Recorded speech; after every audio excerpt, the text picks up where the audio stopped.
नमस्कार साथियों, स्वागत है आप सभी का आपके अपने YouTube चैनल एनवीरा एजुकेशन के ऑनलाइन प्लेटफॉर्म पर। मैं आज लेके आया हूँ एक बेहद शानदार और इम्पोर्टेंट टॉपिक, लाइट यानी प्रकाश। प्रकाश है तो मैं आपको देख पा रहा हूँ और आप हमें देख पा रहे हो। यानी प्रकाश एक प्रकार की क्या है, ऊर्जा, जो हमारे रेटिना पे क्या बनाता है, प्रतिबिंब बनाता है। उसी के कारण हमें वस्तुएं स्पष्ट रूप से क्या होती है, दिखाई देती है। यानी जो प्रकाश है जो रेटिना पे इफेक्ट करता है, यानी प्रतिबिंब तभी बनता है, तभी हमें वस्तुएं दिखाई देता है। यानी आप ऐसे बोल सकते हो, प्रकाश एक प्रकार की एनर्जी यानी ऊर्जा है और उसी से हमें वस्तुएं दिखाई देती है। मैं बात करूं प्रकाश के बारे में, तो प्रकाश के बारे में सर्वप्रथम बताने वाले वैज्ञानिक अक्सर एग्जाम में पूछ लिया जाता है, तो आपको याद करना है। तो लाइट, जिसे प्रकाश को आप अंग्रेजी में बोल सकते हो लाइट, क्या कहते हैं जिसे, लाइट। तो प्रकाश के बारे में सर्वप्रथम यानी प्रकाश के वेग की गणना करने वाले वैज्ञानिक कौन थे, तो वो वैज्ञानिक थे रोमर। कौन से थे? रोमर। मैं बात करूं, प्रकाश एक प्रकार की ऊर्जा का क्या है, रूप है, जिससे दृष्टि के लिए संवेदना है, यानी दृष्टि के लिए ये उपयुक्त है। इसी से हमें वस्तुएं दिखाई देती है और रेटिना पर प्रतिबिंब बनता है, जिससे वस्तु हमें स्पष्ट रूप से क्या होती है, दिखाई देती है। और हम प्रकाश से संबंधित कुछ महत्वपूर्ण सिद्धांत पढ़ेंगे, यानी नेचर ऑफ लाइट, यानी प्रकाश की प्रकृति। क्या प्रकाश कण के रूप में हो सकता है या प्रकाश एक तरंग के रूप में हो सकता है। मैं बात करूं तरंग की, जो आगे आने वाला टॉपिक होगा हमारे साउंड यानी ध्वनि, हम उनमें पढ़ेंगे तरंग क्या होती है। मैं बात करूं यहाँ पे नेचर ऑफ लाइट यानी प्रकाश की प्रकृति, यानी इनके बारे में अलग अलग वैज्ञानिकों ने अलग अलग सिद्धांत प्रतिपादित किए। कोई वैज्ञानिक आता है और बताता है कि प्रकाश एक कण के रूप में संचरित होता है, कोई वैज्ञानिक आता है और बताता है प्रकाश कण और तरंग दोनों के रूप में होता है। हम उनका अध्ययन करेंगे और फैक्ट के रूप में याद करना आपको, कौन से वैज्ञानिक ने कब बताया, क्या बताया। एग्जाम में सीधा फैक्ट ही पूछा जाता है।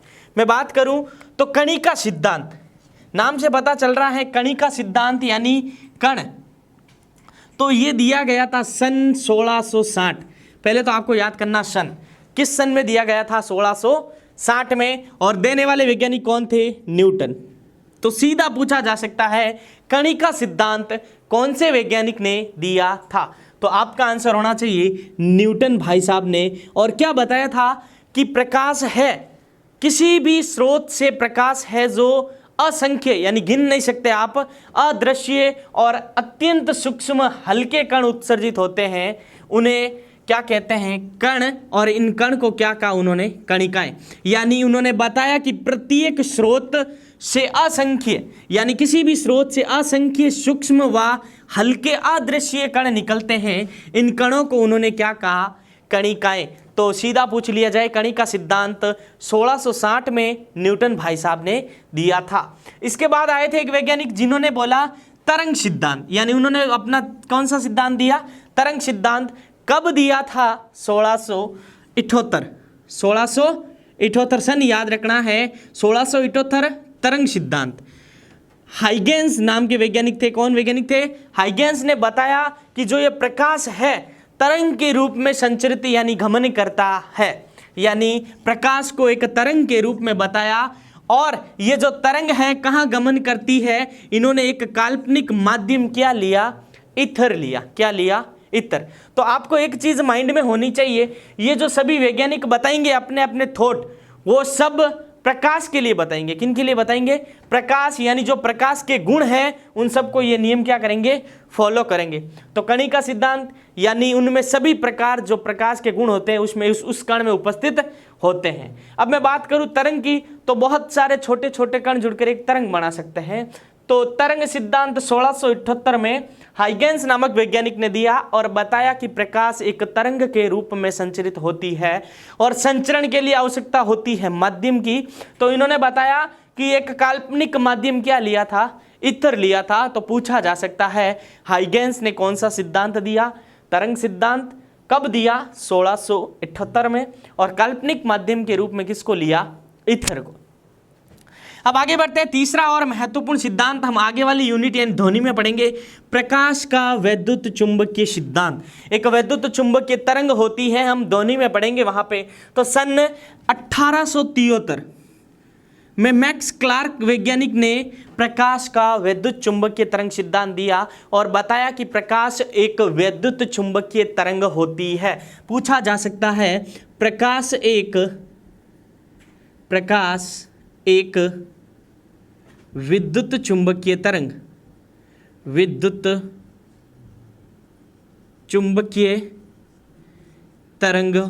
होती है। क्या होती है? विद्युत चुंबकीय तरंग। और आखिरी जो सिद्धांत है वो भी एक महत्वपूर्ण है, क्योंकि इसमें एक गणितीय सूत्र आपके सामने निकल के आएगा। तो मैक्स प्लांक का क्वांटम सिद्धांत क्या होगा यहाँ पे? मैक्स प्लांक का क्वांटम सिद्धांत, वो वैज्ञानिक थे देने वाले मैक्स प्लांक ने प्रकाश को के लिए क्या सिद्धांत प्रतिपादित किया? क्वांटम सिद्धांत। उन्होंने बताया जो एक फोटोन के रूप में निकलते हैं, इन क्वांटा को क्या नाम दिया? फोटोन। और उनकी ऊर्जा E बराबर h न्यू। E बराबर क्या थी? h new. यहाँ पे जो न्यू है, न्यू यह है आवर्ती, क्वांटा की आवर्ती। और यहाँ जो h आया है वो आपको एग्जाम में पूछा गया, h की वैल्यू 6.62 इंटू 10 की पावर -34 जूल इंटू सेकेंड। क्या है? Joule into second. तो यहाँ से जो फैक्ट के रूप में पूछे जा सकते हैं, मैं एक बार उनको क्विकली आपको बता देता हूँ। तो प्रकाश के वेग के बारे में सर्वप्रथम कौन से वैज्ञानिक ने बताया था? तो आपका आंसर होना चाहिए प्रकाश के वेग के बारे में सर्वप्रथम रोमर। और प्रकाश क्या है? एक ऊर्जा का रूप जिसके कारण हमें सभी वस्तुएं दिखाई देती है।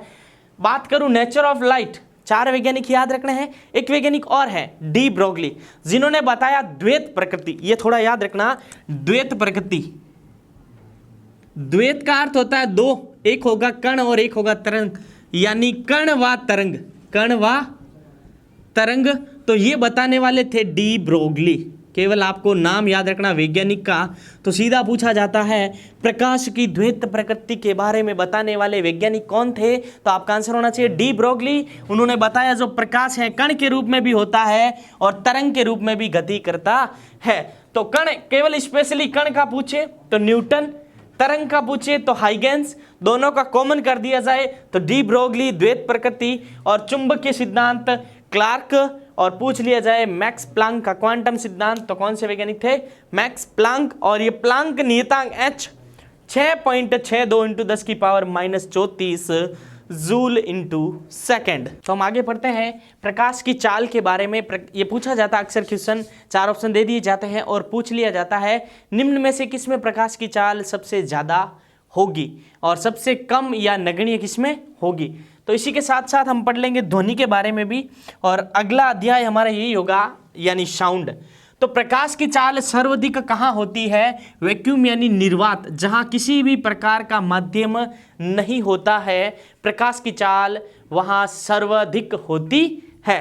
तो पूछ लिया जाए प्रकाश की चाल सर्वाधिक, तो आपका आंसर होना चाहिए निर्वात, और उसके बाद होती है गैस में, और उसके बाद द्रव में, और सबसे कम होती है ठोस में।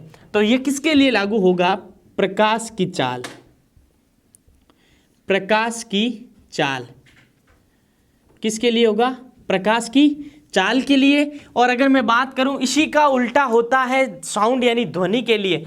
तो इसी के साथ साथ आपको याद करना है, अगर पूछ लिया जाए ध्वनि के लिए, ध्वनि के लिए, तो ये होगा ध्वनि के लिए।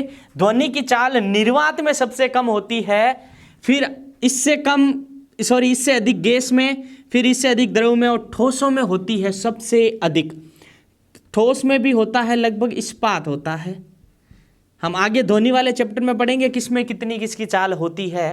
तो अगर प्रकाश के लिए पूछ लिया जाए तो जो निर्वात है उसमें सबसे अधिक, गैस में उससे कम, फिर द्रव में और ठोस में लगभग नगण्य के बराबर होती है। निर्वात यानी जहां किसी भी प्रकार का माध्यम नहीं होता है, और ध्वनि को गमन करने के लिए माध्यम की आवश्यकता, इसीलिए ठोस में सबसे अधिक। मैं बात करूं कुछ चाल दे रखी है प्रकाश की, अलग अलग माध्यमों में दे रखी है प्रकाश की चाल। अलग अलग माध्यमों में वो भी दे रखी है मीटर प्रति सेकंड के रूप में दे रखी है। निर्वात में चाल है 3 × 10⁸ मीटर प्रति सेकंड, जल 2.25 × 10⁸ प्रति सेकंड, तेल 2.04 × 10⁸ मीटर प्रति सेकंड, ये किसमें, तेल में। और कांच वाला पूछा जा सकता है 2 × 10⁸ मीटर प्रति सेकंड। तो अक्सर निर्वात वाला पूछ लिया जाता है। निर्वात में प्रकाश की चाल 3 × 10⁸ मीटर प्रति सेकंड, जल में 2.25 × 10⁸, तेल में 2.04 × 10⁸ मीटर प्रति सेकंड, और कांच में 2.2 × 10⁸ मीटर प्रति सेकंड स्क्वायर। यानी इसके बाद हम पढ़ेंगे प्रकाश की कुछ घटनाएं। तो सबसे पहले हम पढ़ेंगे प्रकाश का परावर्तन। उससे रिलेटेड भी क्वेश्चन पूछे जाते हैं। क्या होता है रिफ्लेक्शन ऑफ लाइट। तो पहली घटना पढ़ेंगे प्रकाश से संबंध में, प्रकाश का परावर्तन। प्रकाश का परावर्तन तथा इसके नियम,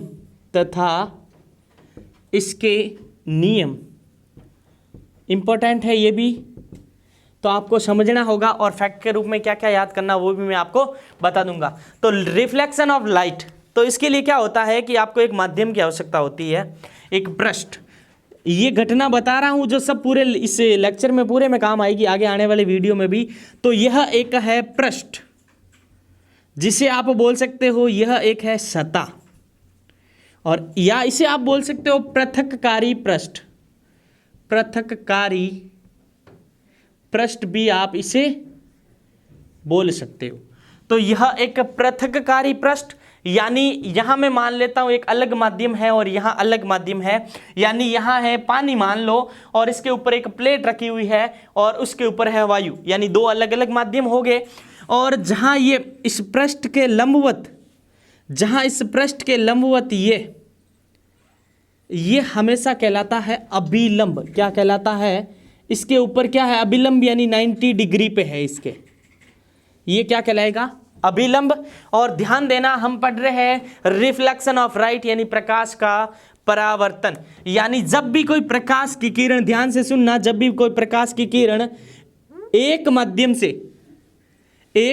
से चलकर दूसरे माध्यम, ये रहा दूसरे माध्यम, इसकी सतह कौन सी होगी, ये वाली, इससे टकराकर वापस उसी माध्यम में, यानी ऊपर वाले माध्यम में ही लौट जाती है, इस घटना को प्रकाश का परावर्तन कहते हैं। यानी लैंग्वेज क्या होगी इसकी, जब प्रकाश की किरण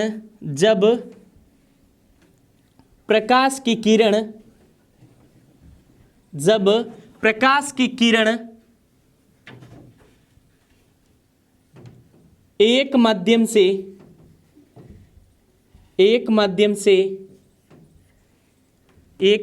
से चलकर दूसरे माध्यम के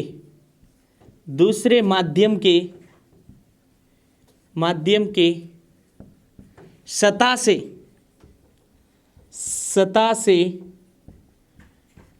टकराकर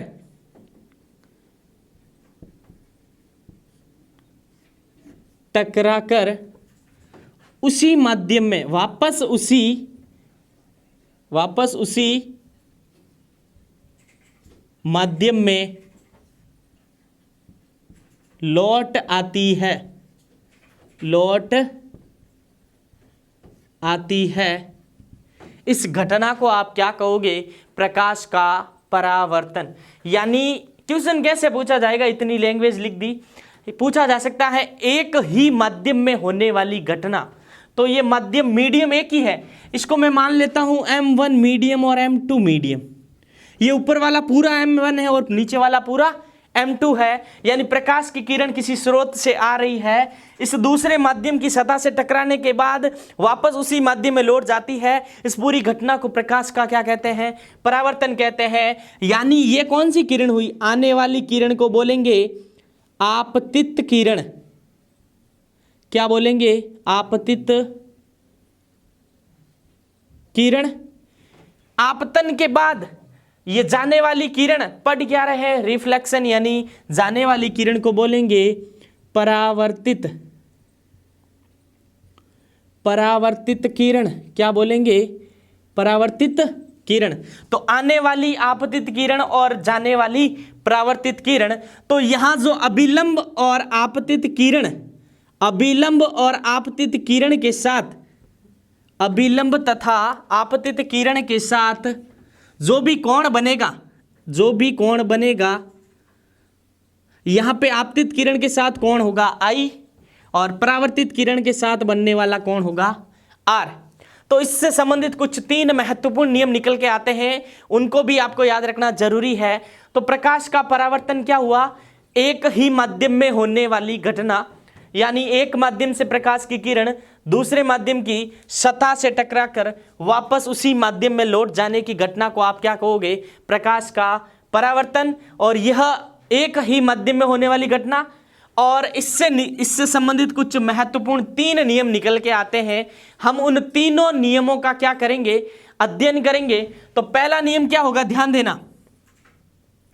पहला नियम क्या होगा कि आपतित किरण, आने वाली किरण, परावर्तित किरण यानी जाने वाली किरण, तथा अभिलंब, ये रहा अभिलंब, ये तीनों कहाँ होंगे? एक ही बिंदु पे। चेक कर लो, आने वाली किरण यहाँ मिलती है, जाने वाली किरण यहाँ से स्टार्ट होती है और ये अभिलंब यहाँ है। तो पहला नियम क्या होगा? आपतित किरण, आपतित किरण,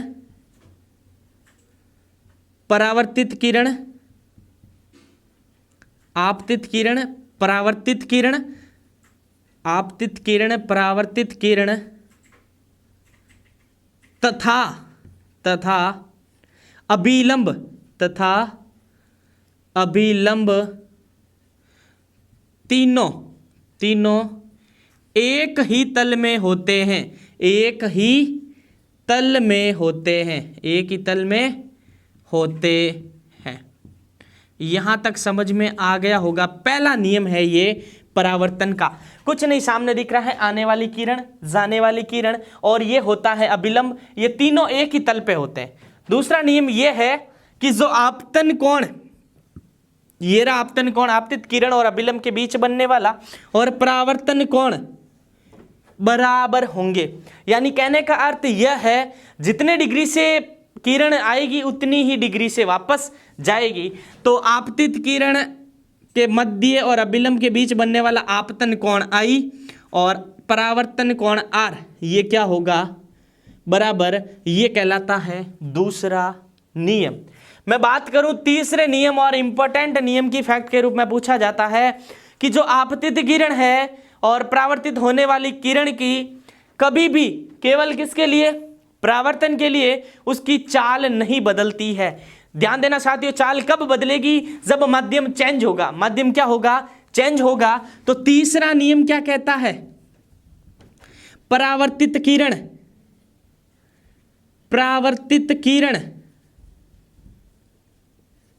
की चाल, केवल इसके लिए ले रहा हूं चाल, व आवर्ती, आवर्ती तो सबके लिए कभी भी नहीं बदलती है, तो नहीं बदलती है, या अपरिवर्तित, आवर्ती अपरिवर्तित रहती है। आवर्ती क्या है? अपरिवर्तित रहती है। यानी परावर्तित होने वाली किरण की जो चाल होगी, चाल बदलती है मीडियम चेंज होने के कारण। जब मीडियम ही चेंज नहीं हुआ, आने वाली किरण वापस उसी माध्यम में जा रही है, तो चाल कैसे बदलेगी? यानी चाल भी नहीं बदलती है, और आवर्ती तो आप परावर्तन के लिए ले सकते हो, अपवर्तन के लिए ले सकते हो, लेकिन आवर्ती एकमात्र है जो कभी नहीं बदलती है।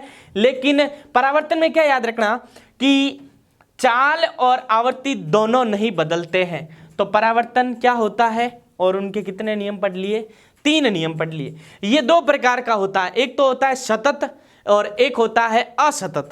सतत यानी चिकनी सतह पर, एक बार एलडीसी में पूछ लिया गया कि चिकनी सतह पर मैं सतत की बात करूं, एक तो होता है सतत और एक होता है असतत, यानी एक होता है सतत और एक होता है असतत। तो सतत का अर्थ है जो नियमित बोल सकते हो आप, सतत को क्या बोल सकते हो, नियमित। क्या बोल सकते हो, नियमित यानी कंटिन्यूटी। और ये होता है दूसरा प्रकार विसरित। क्या होता है, विसरित यानी फैला हुआ। तो इससे रिलेटेड डेफिनेशन एक बार एलडीसी एग्जाम में पूछी गई है, तो आप कर रहे हो राजस्थान पुलिस और पटवार की तैयारी, तो राजस्थान लेवल के एग्जाम में वही क्वेश्चन वापस आ सकते हैं।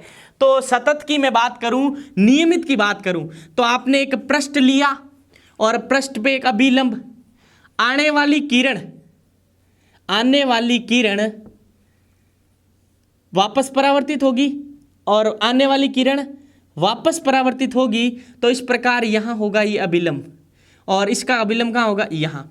तो ये होता है नियमित, यानी इनकी सतह होती है एकदम चिकनी सतह। क्या होगी, सतह होगी एकदम चिकनी। तो जो जितने कोण से आएगी उतने ही कोण से जाएगी, यानी एक निश्चित दिशा में, ध्यान से सुनना, एक निश्चित दिशा में परावर्तित होना क्या कहलाता है, कंटिन्यूटी रिफ्लेक्शन यानी नियमित परावर्तन। तो नियमित परावर्तन के लिए सतह होती है चिकनी। और मैं बात करूं विसरित के लिए, तो इनके लिए सतह होती है खुरदरी। तो प्रकाश की किरण आएगी और निश्चित दिशा नहीं होगी, किसी भी दिशा में क्या हो सकती है, परावर्तित हो सकती है। तो ये क्या कहलाएगा, विसरित परावर्तन। यानी यहां पे याद क्या रखना, खुरदरी सतह। क्या याद रखना, खुरदरी सतह, जहां पे प्रकाश एक निश्चित दिशा में परावर्तित नहीं होता है उसे विसरित परावर्तन, और सतत या नियमित परावर्तन जहां प्रकाश एक निश्चित दिशा में परावर्तित होता है। और एक क्वेश्चन एक बार ऐसा पूछ लिया गया, जो आने वाली प्रकाश की किरण है, किसी भी प्रकार का परावर्तन कब नहीं होगा, जब बच्चों आने वाली प्रकाश की किरण अगर अभिलंब पे आपतित हो जाए, यानी इसी डिग्री पे 90 डिग्री पे आएगी, तो किसी भी प्रकार का परावर्तन नहीं होगा। और हम आगे पढ़ेंगे प्रकाश की दूसरी घटना अपवर्तन और उसके महत्वपूर्ण उदाहरण। हम दूसरा सिद्धांत पढ़ेंगे, दूसरी परिघटना पढ़ेंगे,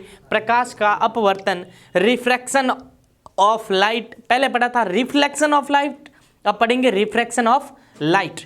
तो पहले वाली घटना थी जो केवल एक माध्यम में होती थी, जो अब ये घटना है प्रकाश का अपवर्तन, ये दो माध्यम में होगी, यानी एक माध्यम से दूसरे माध्यम में कोई भी किरण जाएगी।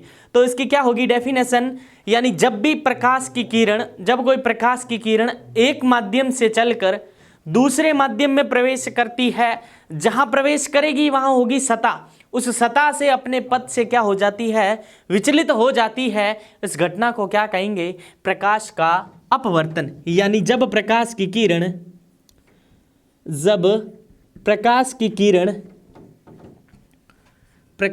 किरण एक माध्यम से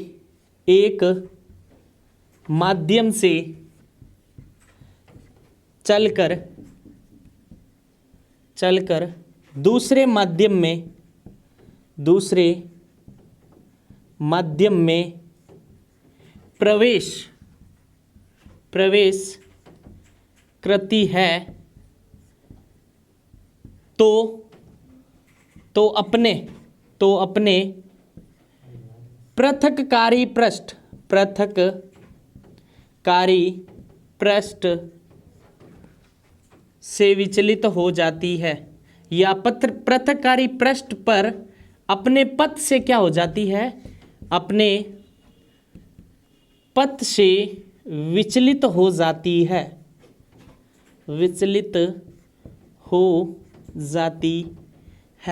तो इसमें समझने लायक पॉइंट एक यह है कि इसमें होंगे माध्यम होंगे दो। एक माध्यम से दूसरे माध्यम में प्रवेश करते समय जिस पृष्ठ से विचलित होती है उसी घटना को कहते हैं प्रकाश का अपवर्तन। तो मैं बात करूं, जैसे आपके पास ये कोई पृथककारी पृष्ठ है, आप सबको पता है ये होता है इसमें, यहाँ पे ये लंब बोल सकते हो या इसे आप बोल सकते हो अभिलंब। ये दो प्रकार से होता है अपवर्तन। मैं अगर मान लूँ माध्यम 1m1 है और माध्यम 2m2 है, और ये वाला यही ऊपर वाला इसी माध्यम यानी ये वायु है, वायु यानी इसे आप बोलोगे विरल माध्यम। यानी विरल माध्यम का अर्थ ये होता है कि इसमें जो पार्टिकल्स यानी कण होते हैं वो दूर दूर होते हैं सघन की अपेक्षा। तो यहाँ मैं ले लेता हूँ सघन, यानी पानी ले सकते हो, वायु की अपेक्षा पानी सघन है, ये मान सकते हो आप। यहाँ पे जो कोई प्रकाश की किरण आपतित होगी, प्रकाश की किरण आपतित होती है तो इसके साथ जो एंगल बनेगा आपतन कोण। कौन सी किरण आ रही है? आपतित किरण, आपतित किरण। तो जाहिर सी बात है एक सतह पर आपतित हुई, अगर ये वापस उसी माध्यम में लौट जाए तो घटना होती है परावर्तन की। लेकिन जब प्रकाश की किरण विरल माध्यम से कहाँ जा रही है? सघन माध्यम में, यानी जानी कहाँ चाहिए थी? एकदम जिस रास्ते से जा रही है उसी रास्ते पे कहाँ चाहिए जानी चाहिए। लेकिन विरल माध्यम की अपेक्षा सघन माध्यम में कण पास पास होते हैं, यानी इसका वेग परिवर्तन होगा। यहाँ पे ध्यान देना, क्या परिवर्तन होगा? वेग। लेकिन आवृत्ति नहीं बदलती है, आवृत्ति नहीं बदलती है, आवृत्ति कभी भी नहीं बदलती है, चाहे कौन से भी माध्यम में चले जाओ। तो मैं बात करूं, ये जानी चाहिए थी ऐसे, लेकिन माध्यम चेंज होने के कारण इसका पथ विचलित हो गया यूं, यानी ये है आपतन कोण, तो ये होगा अपवर्तन कोण I, अपवर्तन कोण R। तो ये किरण है अपवर्तित किरण। कौन सी किरण है? अपवर्तित किरण। तो यहां पे ध्यान देना, जब भी प्रकाश की किरण विरल माध्यम से सघन माध्यम में प्रवेश करती है तो जो आपतन कोण का मान I है, परावर्तन कोण के मान से क्या रहेगा? R, यानी उससे क्या रहेगा? अधिक रहेगा। क्योंकि माध्यम चेंज यानी सघन माध्यम में प्रवेश करने के कारण सघन माध्यम में कण पास पास होते हैं, किरण जानी चाहिए थी सीधी, लेकिन उसका पथ क्या हो जाता है? विचलित हो जाता है। ये होगा विरल से सघन में। तो एग्जाम में यहां से क्वेश्चन कैसे पूछा जाता है, हमें केवल क्वेश्चन को अटेम्प्ट कैसे करना है विद थ्योरी के साथ। तो यहां से क्वेश्चन पूछा जाता है, जब किरण, ये पूछा गया क्वेश्चन, ध्यान देना, विरल से सघन में, ध्यान देना, विरल से सघन में, जब किरण विरल से सघन में जाती है अभिलंब की ओर, ध्यान देना, अभिलंब, ये पूछा गया क्वेश्चन है, अभिलंब की ओर झुकती है, अभिलंब की ओर। ये रहा हमारा अभिलंब, विरल से सघन में आई तो उसकी ओर झुकी, यानी अभिलंब की ओर। अब पढ़ते हैं इसी का उल्टा, अगर किरण ये माध्यम में ले लूं सघन और नीचे वाला ले लूं विरल, तो पहला तो समझ में आ गया, विरल से सघन में जाएगी तो अभिलंब की ओर झुकेगी। अब मैं दूसरा ले रहा हूं, अगर किरण सघन यानी पानी से बाहर आ रही, आप ले सकते हो सघन से विरल में जाए, तब क्या होगा? यह है हमारा पृष्ठ, यह हमारा अभिलंब, और यहां है माध्यम 1, माध्यम दूसरा। यहां पे अगर ले लिया जाए सघन माध्यम और यहां ले लिया जाए विरल माध्यम, तो जब प्रकाश की किरण है सघन माध्यम से, कौन से माध्यम से? सघन माध्यम से विरल माध्यम में प्रवेश करती है, यानी यहां पे जो सघन यानी गहरा माध्यम है, एकदम पास अवयवी कण है, लेकिन जब जानी तो चाहिए यूं, लेकिन यहां पे खुला स्थान यानी विरल मिलने के कारण चली जाती है यूं। तो ये हो गया आपतन कोण I, I, और ये हो जाएगा R। तो ध्यान देना, यहां पे जो I की वैल्यू है R से क्या होगी? कम, यानी कोण I होगा कम होगा किससे? कोण R से।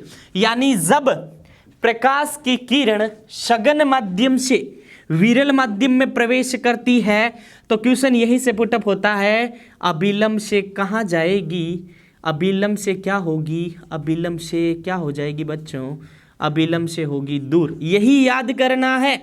अब इसके महत्वपूर्ण उदाहरण, पहला उदाहरण है जो पूछा जाता है, रात्रि में तारों का टिमटिमाना, तारों का टिमटिमाना, तारों का क्या होना, टिमटिमाना, और सूर्य उदय से पहले दिखाई देना, सूर्य उदय व सूर्य अस्त, सूर्य उदय व सूर्य अस्त के बाद दिखाई देना, वो भी है। और यहां जो पानी में डूबी हुई वस्तु, तीसरा उदाहरण, पानी में डूबी हुई कोई भी वस्तु ऊपर उठी हुई दिखाई देना, या पानी में सिक्के का ऊपर उठा हुआ दिखाई देना, सिक्के का ऊपर उठा हुआ दिखाई देना। और जो सूर्य का वास्तविक, यहां पे सूर्य का वास्तविक सूर्य उदय से पहले दिखाई देना, जब सूर्य उदय होता ही नहीं है उससे पहले भी आपको लाल लाल दिखाई देता है, वो मुख्य है प्रकाश का अपवर्तन के कारण। तो अपवर्तन हो जाएगा जब भी प्रकाश की किरण एक माध्यम से दूसरे माध्यम में प्रवेश करेगी तो पृथककारी पृष्ठ पर अपना पथ बदल लेगी, यानी पथ से विचलित हो जाएगी। अगर विरल से सघन में आई, विरल से सघन में अभिलंब की ओर, सघन से विरल में अभिलंब से दूर। और इनके लिए भी एक नियम आया था, स्नेल का नियम, यानी आने वाली किरण का जिया, जाने वाली किरण का जिया, और वो होता है कांस्टेंट, इसे ही बोलते हैं स्नेल का नियम। ये थोड़ा याद रखना। और बाकी वही नियम है जो परावर्तन के हैं, यानी ये तीनों एक ही तल में होंगे। मैं बात करूं, आज की क्लास में हमने प्रकाश का सामान्य परिचय जाना और ये जाना कि प्रकाश के बारे में कौन कौन से वैज्ञानिक ने अपने क्या क्या मत रखे थे। फिर हमने प्रकाश से संबंधित दो घटनाओं का अध्ययन किया, प्रकाश का परावर्तन यानी रिफ्लेक्शन ऑफ लाइट, फिर हमने पढ़ा प्रकाश का अपवर्तन रिफ्रैक्शन ऑफ लाइट। आगे आने वाली क्लासों में हम पढ़ेंगे पूर्ण आंतरिक परावर्तन क्या होता है। अगर आप एनवीरा एजुकेशन के ऑनलाइन प्लेटफॉर्म पे नए हैं, वीडियो अच्छा लगे तो पहले लाइक कीजिएगा और चैनल को सब्सक्राइब कीजिएगा और अपने उन दोस्तों के साथ शेयर कीजिएगा जो राजस्थान पुलिस और पटवारी की तैयारी कर रहे हैं। और मैं बता दूं आपको, राजस्थान पुलिस की डेट आ चुकी है। अगर आप इस चैनल से जुड़े हैं तो आपको इस चैनल पे पूरा सिलेबस अवेलेबल है, 90% अवेलेबल है, 10% आने वाले 15 दिनों में आपको राजस्थान पुलिस का पूरा विथ टॉपिक सिलेबस यहाँ इस चैनल पे आपको उपलब्ध होगा। धन्यवाद।